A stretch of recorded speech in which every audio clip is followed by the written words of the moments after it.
السلام علیکم ورحمۃ اللہ وبرکاتہ۔ دوستو، آج ہم سورہ آل عمران پڑھنا شروع کر رہے ہیں۔ اللہ تبارک و تعالی کے فضل و کرم سے ہم سورہ بقرہ مکمل کر چکے ہیں، تو شروع کرتے ہیں۔ بسم اللہ الرحمن الرحیم۔ الف لام میم۔ اب یہاں پر دیکھیں، یہ مد لگا ہوا ہے۔ یہ جو بڑا سا جو مد ہے نا، یہاں پر اتنا سمجھ لینا کافی ہے کہ ان مد کو 4 الف کے برابر یا 5 الف کے برابر کھینچ کر پڑھا جاتا ہے، اور یہ جو لفظ ہے اس کو کہتے ہیں حروف مقطعات۔ یہ حروف مقطعات ہیں، اس کا معنی صرف اللہ رب العزت جانتے ہیں اور کوئی نہیں جانتا۔ آیت نمبر 2۔ اللہ لا الہ الا ہو الحی القیوم۔ اس کو اس طرح سے بھی پڑھ سکتے ہیں، اللہ لا الہ الا هو الحی القیوم، هو الحی القیوم۔ ٹھیک ہے، یہاں پہ مد منفصل ہو رہا ہے کیونکہ لا کے آخر میں الف مدہ اور الہ کے شروع میں حمزہ آ گیا ہے، تو ادھر مرضی ہے 2 الف کے برابر اسے کھینچ کر پڑھا جائے، 3 کے برابر کھینچ کر پڑھا جائے، یا 4 کے برابر اسے کھینچ کر پڑھا جائے۔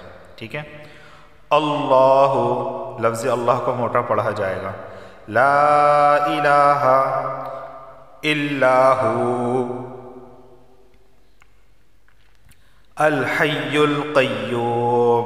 جب ہم اللہ پہ وقف کریں گے تو اس کو پڑھیں گے حمزہ لام زبر ال۔ ابھی بظاہر الف پر حمزہ نہیں لگا ہوا، یہ حمزہ ہے، اس حمزہ پر زبر نہیں لگا ہوا، لیکن جب وقف کریں گے اللہ تو یہاں پر ہم زبر پڑھیں گے الحی القیوم، اور ملانے کی صورت میں اللہ لا الہ الا هو الحی القیوم۔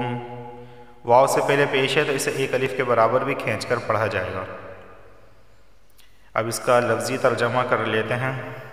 اللہ اللہ ہے، لا معنی ہے نہیں، الہ معبود، الا ہو اس کے سوا، الحی ہمیشہ زندہ ہے وہ، القیوم سنبھالنے والا، یعنی تمام مخلوقات کو سنبھالنے والا۔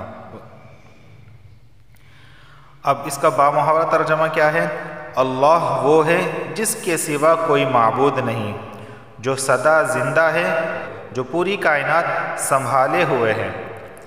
اس آیت کریمہ کی مختصر تفصیل یہاں پر یہ ہے کہ اللہ رب العزت یہ بتانا چاہتے ہیں، بتلا رہے ہیں کہ دیکھو، معبود وہ ہوتا ہے جو ہمیشہ سے ہو، وہ معبود نہیں ہوتا کہ جس کا وجود بعد میں آئے۔ جیسا کہ عیسائیوں نے عیسیٰ کو معبود بنا لیا، اور جتنے بھی یہ مشرکین لوگ ہوتے ہیں یہ اپنے دیوتا کو بعد میں معبود بناتے ہیں، حالانکہ پہلے ان کا وجود نہیں ہوتا۔ تو یہ اس بات کی طرف اشارہ ہے کہ جتنے بھی تم لوگ معبود بناتے ہو ان کا وجود بعد میں آیا ہے، اور معبود وہ ہوتا ہے جو ہمیشہ سے زندہ ہو۔ تو ہمیشہ سے زندہ کون ہے؟ الحی، اللہ رب العزت ہے، اور اللہ رب العزت ہی رب ہے، اسی کی عبادت کرنی چاہیے کہ کوئی معبود نہیں سوائے اللہ کے، سوائے اس کے۔ الحی جو سدا زندہ ہے، القیوم جو ساری مخلوقات کو سنبھالے ہوئے ہیں۔ نزل علیک الکتاب بالحق مصدقا لما بین یدیہ وانزل التوراۃ والانجیل۔ نزل علیک الکتاب بالحق مصدقا لما بین یدیہ وانزل التوراۃ والانجیل۔ نزل علیک الکتاب بالحق مصدقا لما، یہاں دیکھیں اسے پڑھتے ہیں مصدقا لما، تنوین کے بعد لام آیا ہے تو صرف ادغام ہوگا، غنہ نہیں ہوگا۔ لما الف سے پہلے زبر آیا ہے تو اسے 1 الف کے برابر کھینچ کر پڑھا جائے گا۔ بین یدیہ وانزل التوراۃ، نون ساکن کے بعد زا آیا ہے اور زا حروف اخفا میں سے اخفا والا غنہ ہوگا۔ انزل التوراۃ والانجیل، یہاں نون ساکن کے بعد جیم آیا ہے اور جیم حروف اخفا میں سے ہے تو اخفا والا غنہ ہوگا، یعنی زبان کے نوک اوپر کے تالو سے نہیں لگے گی۔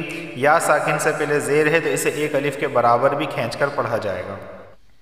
اب اس کا ہم ترجمہ کر لیتے ہیں۔ نزل، اس نے اتاری، علیکا، آپ پر، کیا اتاری؟ الکتابہ، کتاب اتاری، بالحق، حق کے ساتھ، مصدقاً، تصدیق کرتی ہے، لما، اس کے لیے جو، بین یدیہ، اس سے پہلی، یعنی تصدیق کرتی ہے اس چیز کی جو اس سے پہلے نازل ہوئی ہے۔ وَأَنزَلَ، اور اس نے اتاری ہے، التوراۃ، تورات، والانجیل، اور انجیل۔ اس کا بامحاورہ ترجمہ دیکھ لیتے ہیں۔ اس نے تم پر وہ کتاب نازل کی جو حق پر مشتمل ہے، جو اپنے سے پہلی کتابوں کی تصدیق کرتی ہے، اور اسی نے تورات اور انجیل اتاری۔ دوستو، اس آیت کریمہ کی مختصر تفسیر یہاں پر یہ بیان کی گئی ہے کہ اللہ رب العزت نے قیامت تک آنے والے انسانوں کے لیے قرآن کریم کو معجزے کے طور پر اس امت کے لیے نازل کیا ہے۔ اب کوئی امت نہیں آئے گی، ہمارے نبی آخر الزماں حضرت محمد مصطفیٰ صلی اللہ علیہ وسلم آخری نبی ہیں، ختم نبوت کی مہر آپ پر لگ چکی ہے، اس لیے قادیانی جو ہیں وہ کافر ہیں، کیونکہ وہ ختم نبوت کے منکر ہیں۔ تو قرآن یہ آسمانی کتاب ہے۔ یہود اور نصارہ قرآن کی تردید کرتے ہیں کہ یہ آسمانی کتاب نہیں ہے، تو قرآن بتلانے لگا ہے کہ میں آسمانی کتاب ہوں۔ اللہ نے اس آیت میں بتایا ہے کہ یہ قرآن آسمانی کتاب ہے اور حق پر مشتمل ہے، اور یہ اس چیز کی بھی تصدیق کرتی ہے جو اس سے پہلے نازل ہوئی ہے آسمان سے، یعنی اللہ رب العزت نے جسے نازل کیا ہے پچھلی امتوں پر۔ اور یہ قرآن ایسی کتاب نہیں جو تورات اور انجیل کا انکار کرے، بلکہ یہ قرآن خود تورات اور انجیل کا اقرار کرتی ہے کہ تورات اور انجیل بھی آسمانی کتاب ہے۔ تو اس آیت میں یہی بتایا گیا ہے، نزل علیک الکتاب، کہ اس اللہ نے نازل کیا ہے آپ پر الکتاب، کتاب کو، کتاب سے مراد القرآن ہے، بالحق، کی حق کے ساتھ، سچ کے ساتھ، مصدقا لما، جو تصدیق کرتی ہے، لما بین یدیہ، اس چیز کی جو اس سے پہلے نازل ہوئی ہے۔ وَأَنزَلَ التَّوْرَاةَ وَالْإِنجِيلَ، اور اللہ نے نازل کیا ہے تورات کو بھی اور انجیل کو بھی، یعنی کہ اللہ نے تورات اور انجیل کو بھی نازل کیا ہے۔ مِن قبل، نون ساکن کے بعد قاف آیا ہے اور قاف حروف اخفا میں سے تو اخفا والا غنہ ہوگا۔ ہدل للناس، ہدل تنوین کے بعد لام آیا ہے تو کیا ہوگا؟ ادھر ادغام ہوگا لیکن غنہ نہیں ہوگا، للناس یہاں پہ غنہ ہوگا۔ وَأَنزَلَ التَّوْرَاةَ، نون ساکن کے بعد زا آیا ہے تو اخفا والا غنہ ہوگا، یعنی زبان کے نوک اوپر کے تالو سے نہیں لگے گی۔ وَأَنزَلَ الْفُرْقَانَ، الف سے پہلے زبر آیا تو اسے ایک الف کے برابر کھینچ کر پڑھا جائے گا۔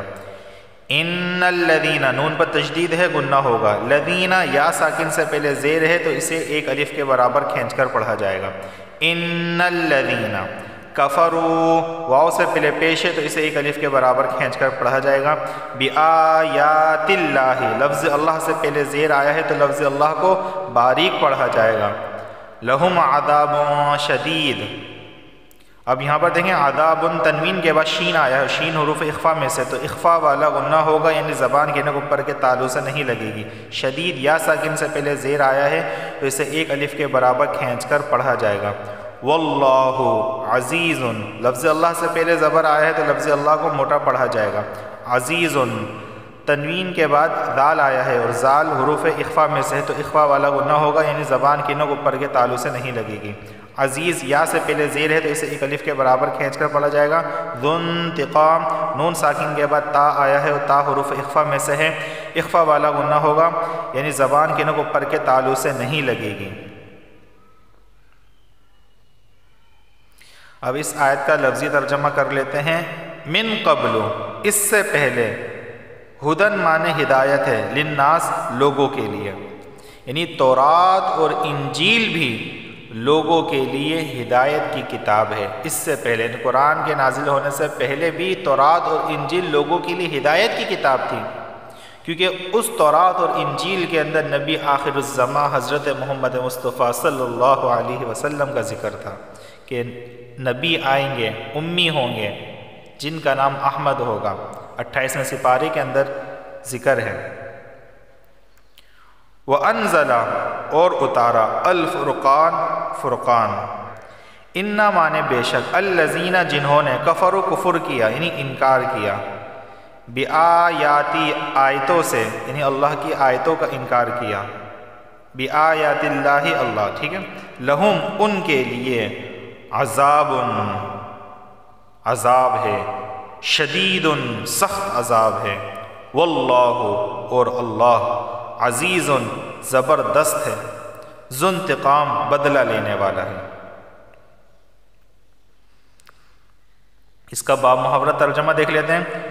جو اس سے پہلے لوگوں کے لیے مجسمہ ہدایت بن کر آئی تھی، یعنی تورات اور انجیل قرآن کے نازل ہونے سے پہلے لوگوں کے لیے مجسمہ ہدایت بن کر آئی تھی، لوگ اس کو پڑھ کر ہدایت یافتہ ہوتے تھے، اور اسی نے حق اور باطل کو پرکھنے کا معیار نازل کیا۔ الفرقان سے مراد کیا ہے؟ حق اور باطل کو پرکھنے کا معیار نازل کیا۔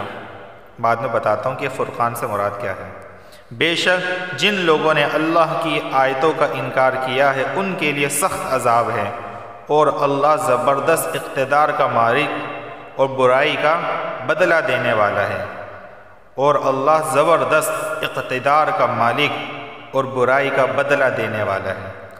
دوستو اس آیت کریمہ یہ جو ہے نا، من قبل ہدی للناس، کہ قرآن کے نازل ہونے سے پہلے پیچھے جو ذکر کیا گیا تورات اور انجیل کا، یہ تورات اور انجیل قرآن کے نازل ہونے سے پہلے لوگوں کے لیے مجسمہ ہدایت تھی، لوگ اس کے ذریعے ہدایت یافتہ ہوا کرتے تھے۔ وَأَنزَلَ الْفُرْقَانَ، بعد میں جو ہے یہودیوں نے اور عیسائیوں نے اپنی اپنی کتابوں کو تحریف کر دیا گیا۔